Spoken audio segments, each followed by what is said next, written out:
For the third time in a row, a Survivor 46 player has been voted out with an idol in their pocket. Watching Hunter McKnight and Tiffany Nicole Irvin get blindsided and sent home without using their idols didn't stop Venus Vafa from falling victim to the same thing in the very next tribal council. But host Jeff Probst doesn't think that those three players, or anyone else who has ever suffered the humiliating fate of being voted out without playing their idol, made a mistake. While discussing this week's episode on his On Fire with Jeff Probst podcast, he explained that it's actually due to great gameplay from the people orchestrating the blindside. When players are playing at this level, the blindsided player never knows it's them, Probst says. And I know from the couch you might think, I would know, but I doubt it. Getting voted out with an idol is rarely due to a truly bad game decision by the player. 99% of the time, it's the result of great gameplay by the other players. That's why it's called a blindside. But Probst's co-host, Season 45 winner D. Valladares, puts more of the blame on the ousted players.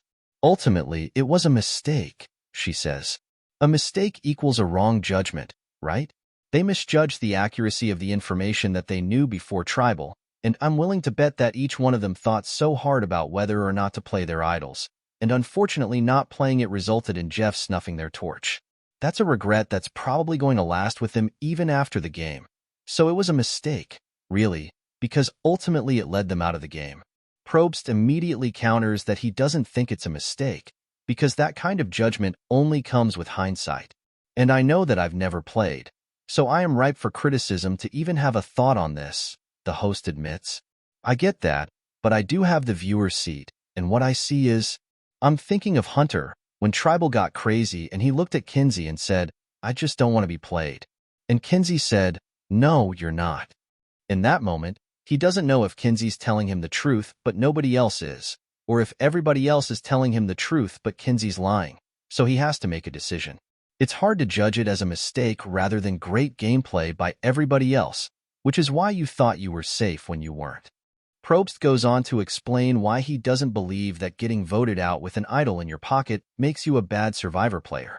Holding an idol is so appealing. From the couch, it's very easy to say, you should always play your idol, guarantee that you stay in the game another day, he says. But if you're playing to win, then you're always making calculated risks. That's the cornerstone of any Survivor strategy. You need to be clear about the risk you are taking.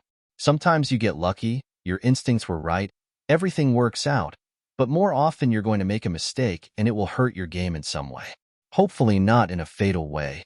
It goes back to Probst's favorite strategy that you can't win Survivor by playing to not lose. So getting voted out with an idol in your pocket doesn't make you a bad Survivor player. It makes you a risky Survivor player who either didn't read the room correctly or didn't have the right information, which is most likely, he adds. But either way, you made a calculated risk that you were going to be okay, so you didn't play it. It's a huge part of having an idol, to play or not to play. When in doubt, play the first time as though you're playing for the second time, because second-time players never say, woulda, coulda, shoulda. And the Hall of Fame is filled with great players who have never won Survivor. To hear what else Probst had to say about this week's episode of Survivor 46, including Maria's rock, paper, scissors decision, and why he keeps feeding the players at Tribal Council, check out On Fire with Jeff Probst.